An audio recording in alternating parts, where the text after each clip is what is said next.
Welcome to our channel सोच पर प्रहार। आई एम सनी शर्मा और आज हम जिस लीगल मुद्दे पे बात करने वाले हैं वो प्रेग्नेंट लेडीज से संबंधित है। यानी कि आज हम जो बात करने वाले हैं वो प्रेग्नेंट लेडीज के राइट्स की बात करने वाले हैं, उन प्रेग्नेंट लेडीज की जो किसी ऑर्गेनाइजेशन में काम करती हैं। अब जब कोई प्रेग्नेंट लेडी किसी ऑर्गेनाइजेशन में काम करती हैं तो रूल ये है कि उन्हें बहुत सारी सुविधाएं मिलती हैं। इसके लिए जो हमारा ओरिजिनल एक्ट है वो है मैटरनिटी बेनिफिट एक्ट 1961 और बाद में इसमें कुछ चेंजेस किए गए और अमेंडमेंट किया गया इसमें 2017 में। मैटरनिटी बेनिफिट अमेंडमेंट एक्ट 2017 अभी हमारे देश में लागू होता है और ये 1 अप्रैल 2017 से लागू हुआ था। इस अमेंडमेंट एक्ट के अंतर्गत बहुत सारे सुधार किए गए और प्रेग्नेंट लेडीज को मिलने वाली फैसिलिटीज को बढ़ाया गया। अब कई बार देखने में ये आता है कि जो प्रेग्नेंट लेडीज होती हैं वो कहीं पर काम करती हैं और खास तौर पे जब वो किसी प्राइवेट ऑर्गेनाइजेशन में काम करती हैं तो उन्हें अपने अधिकार मालूम नहीं होते और कई बार जो उनके एम्प्लॉयर होते हैं वो उनको वो अधिकार नहीं देते हैं, या कई बार उन लेडीज को मालूम भी होता है तो भी वो नहीं देते हैं। तो ऐसे में इन लेडीज के पास क्या राइट होता है अपने अधिकारों को लेने के लिए। और भी इस एक्ट से संबंधित बहुत सारी सुविधाएं हैं जो महिलाओं को मिलती हैं और उनके अधिकार हैं जो उनको मिलते हैं। तो आज की इस वीडियो में हम खुलकर और बहुत डिटेल में इस विषय पर चर्चा करने वाले हैं। मुझे उम्मीद है कि अगर आप पूरा वीडियो देखते हैं तो इसके बाद आपको इस एक्ट से संबंधित कोई भी डाउट नहीं रहेगा, प्रेग्नेंट महिलाओं को कोई कंफ्यूजन नहीं रहेगा और बावजूद उसके अगर कोई कंफ्यूजन या क्वेश्चन है तो आप मुझसे कमेंट सेक्शन में पूछ सकते हैं।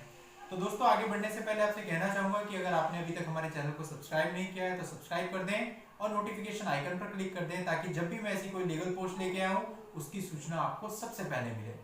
तो चलिए अब स्टार्ट करते हैं आज के इस टॉपिक को, मैटरनिटी बेनिफिट अमेंडमेंट एक्ट 2017। दोस्तों अब हम बात कर लेते हैं कि मैटरनिटी बेनिफिट एक्ट कब लागू होता है, किन कंडीशंस में लागू होता है।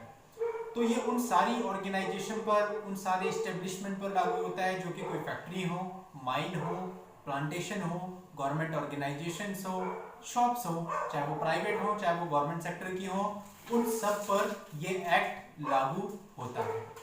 इसके साथ साथ इसमें कंडीशन ये दी गई है कि ऐसी कोई भी एस्टेब्लिशमेंट जहां पर पिछले 12 मंथ्स में 10 एम्प्लॉइज हुए हों, ऐसे एस्टेब्लिशमेंट में ये एक्ट लागू होगा। इसके साथ साथ एक कंडीशन प्रेग्नेंट महिलाओं के लिए भी दी गई है कि कोई प्रेग्नेंट महिला किसी ऑर्गेनाइजेशन में मिनिमम 80 डेज पिछले 12 महीने में काम करती है तभी उसे इस एक्ट के बेनिफिट मिलेंगे। यानी कि ऐसा ना हो कि किसी प्रेग्नेंट महिला ने कल ऑर्गेनाइजेशन ज्वाइन करी और 4 दिन के बाद वो अपना मैटरनिटी बेनिफिट मांगने लग जाए, तो ऐसा बिल्कुल नहीं होगा। यानी कि ऐसी महिलाओं पर ये एक्ट लागू नहीं होगा। जहां पर एम्प्लॉय स्टेट इंश्योरेंस एक्ट लागू होता है वहां पर ये एक्ट और इसके बेनिफिट्स लागू नहीं होंगे। अब बात करते हैं इस एक्ट के अंतर्गत प्रेग्नेंट लेडीज को क्या क्या बेनिफिट्स मिलते हैं। तो सबसे पहला बेनिफिट ये मिलता है कि जहां पर भी वो काम करती है उसका एम्प्लॉयर लायबल होगा उसको लीव्स देने के लिए।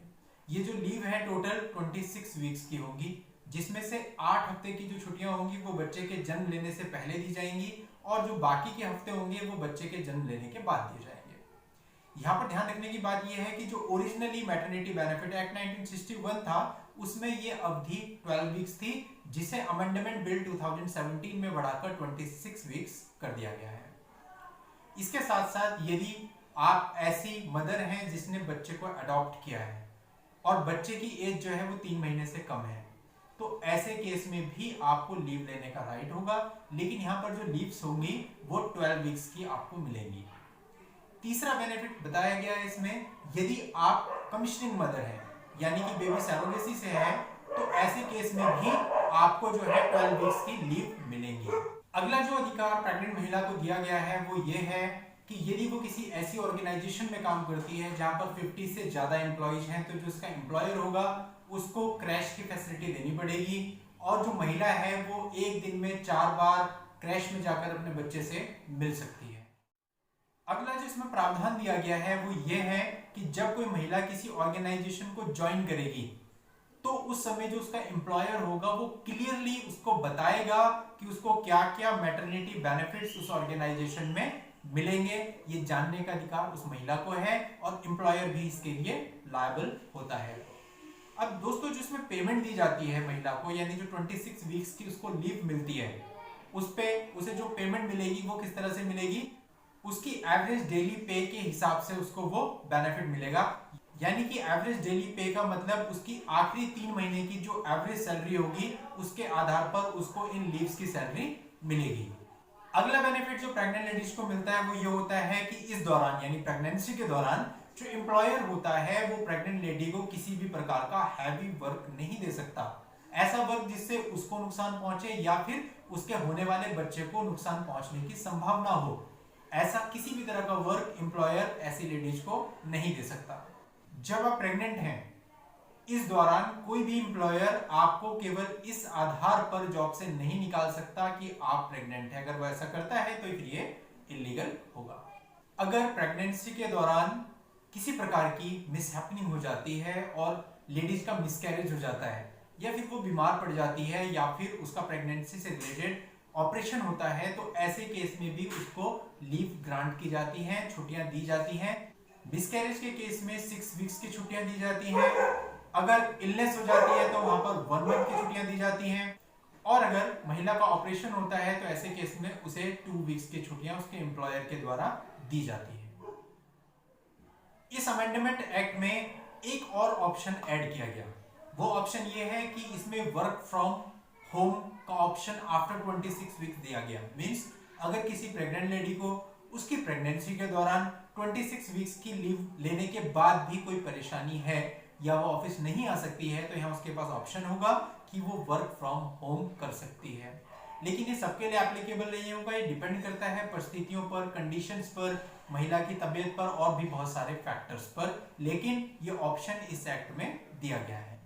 अब दोस्तों इसके बाद बात करते हैं कि कोई महिला अपने इन सारे अधिकारों के लिए क्लेम कैसे करेगी, इन सारे अधिकारों को कैसे लेगी, उसका तरीका क्या है। अब प्रोविजन ये कहते हैं कि जो प्रेग्नेंट लेडी है उसको एक नोटिस अपने एम्प्लॉयर को देना होगा। ये जो नोटिस होगा इसके अंदर वो बताएगी कि वो प्रेग्नेंट है, कब से प्रेग्नेंट है, उसे कब से कब तक छुट्टियां चाहिए और कब कब वो ऑफिस आएगी और उसको मैटरनिटी बेनिफिट दिए जाए। अब कई बार ये होता है कि किसी परिस्थिति की वजह से ये नोटिस एम्प्लॉयर को नहीं दिया जा सका, तो इसमें यह भी प्रोविजन है कि ये नोटिस बच्चे के जन्म के बाद भी एम्प्लॉयर को दिया जा सकता है। और खास बात यह कि यदि किसी कारणवश ये नोटिस ना दिया जा सके तो क्या ऐसे केस में आपको मैटरनिटी बेनिफिट नहीं मिलेंगे? तो ऐसा बिल्कुल नहीं है। ये नोटिस इस बात का आधार नहीं हो सकता। यानी कि यदि किसी कारणवश ये नोटिस ना दिया जाए उसके बावजूद भी प्रेग्नेंट महिला को इस एक्ट के सारे बेनिफिट मिलेंगे। अब दोस्तों जब ये नोटिस दिया जाता है एम्प्लॉयर को तो इसके अंतर्गत सारी डिटेल्स फिल होती हैं, आपका नाम वगैरह हर एक चीज। तो इसमें एक कॉलम नॉमिनी का भी होता है, यानी कि यदि चाइल्ड बर्थ के टाइम पे किसी मिसहैपनिंग की वजह से लेडीज की डेथ हो जाए तो जो मैटरनिटी बेनिफिट का पैसा है वो किसको मिले, वो लाभ किसको मिले, तो वहां पर आप नॉमिनी का नाम भी फिलअप कर सकते हैं। इस एक्ट के अंतर्गत ये प्रोविजन है कि जो सेंट्रल गवर्नमेंट है वो एक इंस्पेक्टर नियुक्त करेगी जो कि कोई पब्लिक सर्वेंट होगा।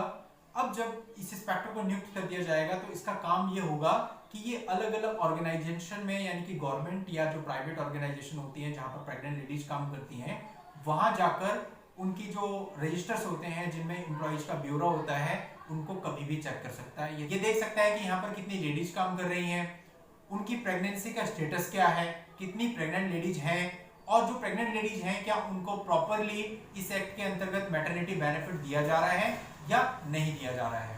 यदि आपका एम्प्लॉयर आपको मैटरनिटी बेनिफिट नहीं दे रहा है तो ऐसे केस में इस मार्फत आप एक एप्लीकेशन इन इंस्पेक्टर को दे सकती हैं। जैसे ही एप्लीकेशन रिसीव करेंगे ये इसके मार्फत आपकी एप्लीकेशन से रिलेटेड पूरी इंक्वायरी करेंगे कि ऐसा क्यों किया जा रहा है, जो आपकी एप्लीकेशन है क्या वो सही है, और भी जो भी उनके फैक्टर्स होंगे इंक्वायरी के वो पूरी इंक्वायरी करेंगे और आपके मैटर का सॉल्यूशन निकालेंगे, आपको रिलीफ देंगे। फिर इसके बाद प्रोविजन आता है कि यदि आप इस रिलीफ से संतुष्ट नहीं है तो फिर आप इस ऑर्डर के अगेंस्ट अपील में भी जा सकते हैं। अब जो आपके एम्प्लॉयर हैं यदि वो उन इंस्पेक्टर की बात नहीं मानते हैं, रूल्स को फॉलो नहीं करते हैं, प्रेग्नेंट लेडीज को मैटरनिटी बेनिफिट नहीं दे रहे हैं, इस एक्ट के जो बाकी के प्रोविजंस हैं उनका भी उल्लंघन कर रहे हैं, तो ऐसे केस में इस एक्ट के अंतर्गत आपका जो एम्प्लॉयर है उनको जेल भी हो सकती है, उनको फाइन भी देना पड़ सकता है और अकॉर्डिंग टू लॉ उनको किसी अन्य प्रकार का दंड भी दिया जा सकता है। तो इस तरह से प्रेग्नेंट लेडीज को प्रोटेक्ट किया गया है इस एक्ट में और बहुत सारी सुविधाएं दी गई हैं और अमेंडमेंट बिल में, अमेंडमेंट एक्ट में उन सुविधाओं को बढ़ाया गया है जो कि प्रेग्नेंट लेडीज के लिए एक बहुत अच्छी बात है और वो इन सुविधाओं का लाभ उठा सकती हैं, बशर्ते कि सारी प्रेग्नेंट लेडीज को अपने राइट्स का पता होना चाहिए। तो मेरा सभी प्रेग्नेंट लेडीज से अनुरोध है कि यदि उन्हें उनकी ऑर्गेनाइजेशन में उनके राइट्स नहीं मिल रहे हैं तो चुप मत बैठिए, अपने राइट्स को जानिए और कार्यवाही कीजिए। आज की इस वीडियो में बस इतना ही। नेक्स्ट टाइम लेके आएंगे हमेशा की तरह आपके लिए नया लीगल मुद्दा। तब तक के लिए गुड बाय। अगर आपको वीडियो पसंद आई हो तो इसे लाइक कीजिए और आगे शेयर कर दीजिए। Thank you.